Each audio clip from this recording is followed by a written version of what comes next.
doing? Good evening. Welcome to our press conference ahead of tomorrow night's match. We'll have around 12 minutes with Eddie now, then 12 with Nick Pope, and then if you want to make yourself upstairs for training at 6:30. Sorry? Yes. I was going to say. Keep going. We'll start with Keith Downey at Sky Sports. Hi, Keith. Just in the middle. Hi, Eddie. Nice to see you. How are the walking wounded ahead of this one? And I don't mean yourself. Not too much change, Keith, to be honest. I think we're pretty much as we were, but with a few absentees, obviously, lads that can't play in the Champions League. Any further update on Joe Willock? I know you said you weren't too sure after the game at the weekend. Yeah, still unsure. I think he's seeing a specialist tomorrow. Okay. And no chance of Sean being back involved for this one? Sean Longstaff? Quite remote, as he hasn't travelled, so okay. I doubt it.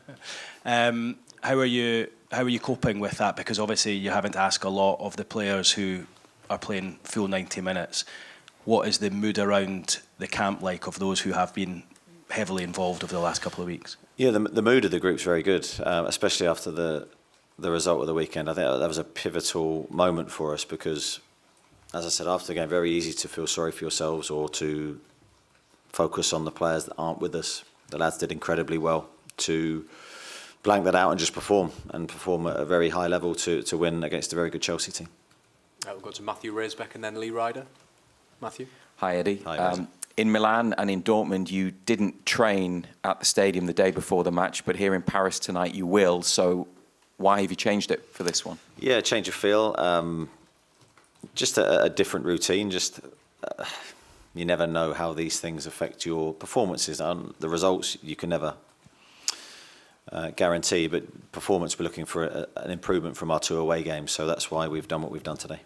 And after the win over Chelsea, you spoke about Lewis Miley and how impressed you were, and he featured towards the end of the match in Dortmund, but I suppose there's a chance he could be involved for longer tomorrow night. How ready is he for that step up if he has to start a Champions League fixture? Yeah, there's every chance he'll be involved again. I think he's ready. I think the thing I loved about him after the game, he was just the same Louis. It was as if he hadn't done anything. It was just another game for him, and I think that's how he would need to approach this game. Sometimes the more you build up a game, the worse your performance can be. So he's got a great temperament for these occasions. Okay, Lee Ryder and then Luke Edwards. Eddie, there was quite a lot of edge in the first game, and Luis Enrique was quite angry. I don't know exactly why after the game. Obviously got hammered, but Newcastle go into this one. Do you thrive on that sort of danger going into a game like this? Yeah, I think it's good to have all those mixture of emotions going into a match. I think we need to play on the edge. I think we're at our best. I think every team is at their best when they have that different emotion running through them. So I expect that from the players tomorrow. We're going to need every ounce of motivation, energy to get a result here. This is a defining moment in our Champions League campaign. We're well aware of where we sit in the group and what can happen tomorrow. So we're going to give it everything. And Mbappe didn't have a great game at St James's Park. Is it asking too much for him to have another off night tomorrow? It's difficult to talk about their players and their team. They have quality in every position. I think since we played them, they've scored goals for fun. So we will do our best defensively. I have to say that our structure in the team, our defensive resilience has been good. Probably bar the Bournemouth game, we've been good in that respect, and we're going to need to be every ounce as good as we can be. Okay, Luke Edwards. Hi, I don't know if he can hear you speaking now. How important has Nick Pope been for you since he came in? It's over a year ago now, but can you just talk a little bit about what he's brought to the team and the defence? Yeah, he's been huge for us. He's brought a real confidence, I think, to the back line. We're lucky to have some very good goalkeepers at the football club, and Nick is quite unique with his skill set. I think you could see again from the Chelsea game. So the save he made, I can't remember actually who it's from, but in the first half against Chelsea was an outstanding save, probably highlighted really even in my own mind until I saw it again, how good that save was. And it's those key moments, it's those big saves that he's made since he's been here that has really elevated us as a team. He's a very calm guy, very popular in the dressing room, a lot of fun to be around. So on and off the pitch, I think he's made a big contribution. I know it's not your concern, but are you a little bit surprised he's not back involved in the England squad?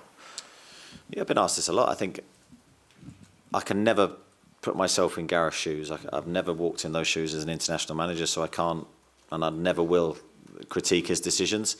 He knows all about Nick. He knows his qualities. I'm sure he's right in his mind. Damien Spellman.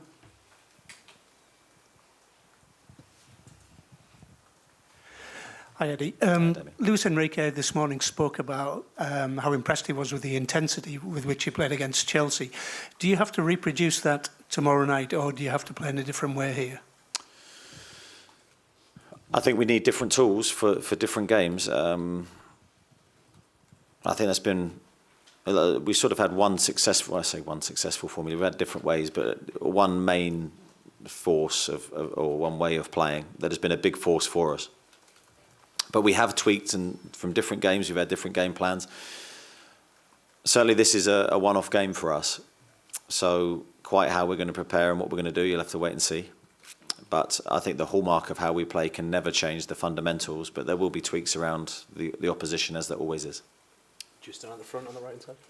I'm Pierre from French newspaper L'Équipe. Just a few words about Anthony Gordon. How can you explain that he's been so good this season compared to his first few months at Newcastle? Yeah, he has, and he's been in great form for us. When we signed him, we knew we were signing a player of huge potential, real ability, pace, technical ability, and I think the big thing for him recently has been he's been adding goals and assists.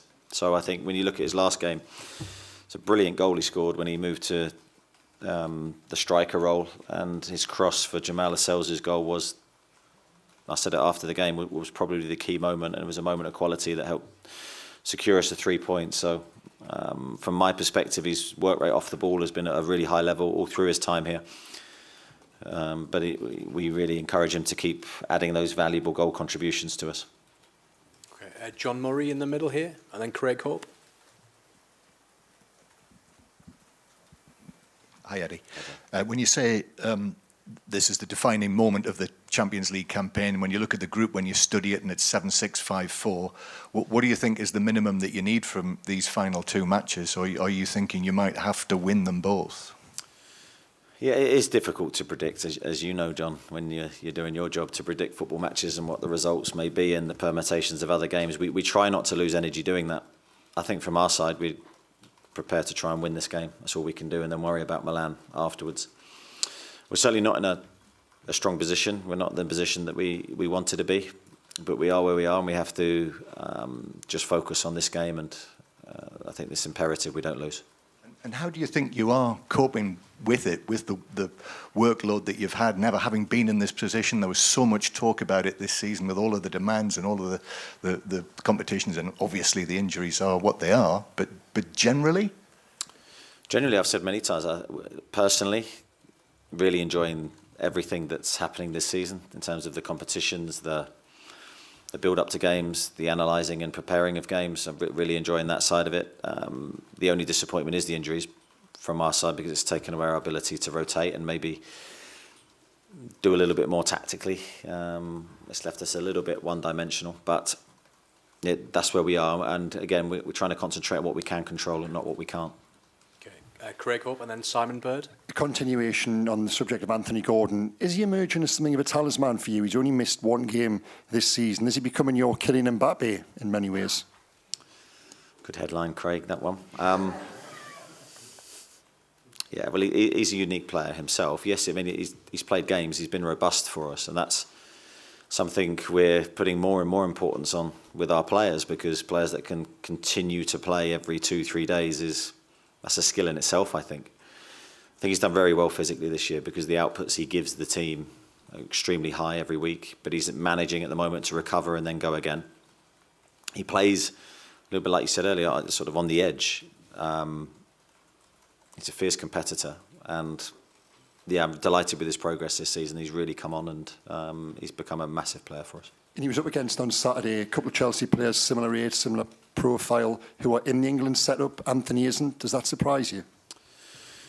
Similar answer to the one I gave earlier. I'm not going to critique Gareth's decisions. Gareth will be watching him. I think his emergence has been quite quick this year.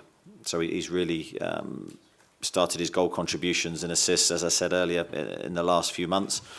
So I'm sure Gareth will be watching him closely with the summer in mind. Okay, go Simon, Oscar, and then Martin. Hi, Eddie. Just back to the reasoning that you're training tonight before the game. Is that a psychological thing as well, just to get a feel of the stadium? Is that kind of element as well? To this? Yeah, I think some players might look at that and want that or need that or feel they want that. For us also, it gave us a little bit more recovery time at home, so we gave the players a little bit longer with their families this morning and then travelled a bit later. So I think that may be important as well with the schedule we have, just to try and pinch hours at home with their families before we leave. The other issue that's been building in the last couple of days, you always get great support from the away fans on your travels. Two of the owners tweeted on Saturday night that they wanted the crowd at St James's Park to be louder and that they wanted the crowd to match the intensity of the team, which has created quite a debate amongst the fan base. Do you agree with him? I think the supporters for me have been incredible, home and away. I thought the Chelsea game, when we scored the goals, was as good as it's been. So I think the owners are always thinking of the team and always thinking of the club, and I think since they've come through the door, they've also been equally as magnificent as the supporters. So together, I think we're a strong team. Oscar? Eddie, in hindsight, and when you've been looking for the reasons for potentially under-par performances in Milan and Dortmund, do you think it is linked at all to not coming over and training in the stadiums at all? Personally, no. But there's no harm in ever trying anything different. I'm always open to anything that I think can inspire the players. So just trying a different route in this game. Martin? Hi, Eddie. You've said before the fear of failure drives you on. Is the fear of exiting Europe after 5 games, which could happen if you were to lose here, Milan were to win, is that a big motivatory factor for you in this? Yes, fear of failure is a motivating factor for me in my career. The thought of losing doesn't sit comfortably with me. Any game, pre-season friendly, competition, Champions League, everything for me is geared to try and avoid that feeling of losing and the elation of winning. So, of course, that applies to this game. I don't think it's a bigger motivation for me because I feel I'm motivated for every game in the same way. And as the Newcastle manager, what does it feel like for you arriving at this stadium ahead of such a big game, and what is the hunger like for yourself and the squad? I don't think as I said, the motivation, hunger could be any bigger for us at the moment. But I include every game in that. The feeling before the Chelsea game was the same. We were desperate to beat Bournemouth the game before that, and I think there's a real motivation in the squad to make memories and create an incredible season for ourselves this year. And we can still do that in this competition, and it's driving us forward every day. Simon O'Rourke, last one. Similar note to that, Eddie. You said before you won't really know what you get from the whole Champions League experience until it comes to an end, whenever that may be. But to be here at a place like this, against a team like this, still in with a chance of getting out of the group, that's a huge thing for the club and for the players and for everyone, isn't it? Well, it is, and we want to be in it as long as we can. And that makes tomorrow a huge moment in our season. So today we prepare, we try and build our game plan, we try and get ready to execute what we need to do to try and be competitive in the game, and then it's over to the players. Okay, thank you. Thank you. It's a quick 12 minutes.